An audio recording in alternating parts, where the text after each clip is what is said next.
লম্বা হবে, রকেটের গতিতে টাক মাথাতেও চুল হবে।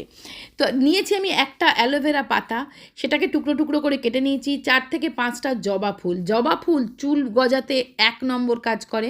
আর নিয়েছি 1 চামচ মেথি 2 ঘন্টা জলে ভিজিয়ে রেখে। এই জল গ্যাসে বসিয়ে টকবক করে একটু ফুট ধরলেই বন্ধ করে দেবো, বেশি ফোটানোর দরকার নেই। দেখো অল্প একটুখানি ফুটে গেলেই এটা ঢেলে নিয়ে ছেঁকে নেব ঠান্ডা করে। এটা আমরা হেয়ার টনিক তৈরি হলো। আর একটা যে টনিক বানালাম সেটা লং ভিডিওতে দেখে নিও, একসাথে এতটা তো দেখানোর শর্ট ভিডিওতে সম্ভব না। দুটো টনিকেই আমি মিক্স করলাম একটু করে ক্যাস্টার অয়েল, এটা মাথায় লাগিয়ে 2 ঘন্টা রেখে শ্যাম্পু করে নেবে।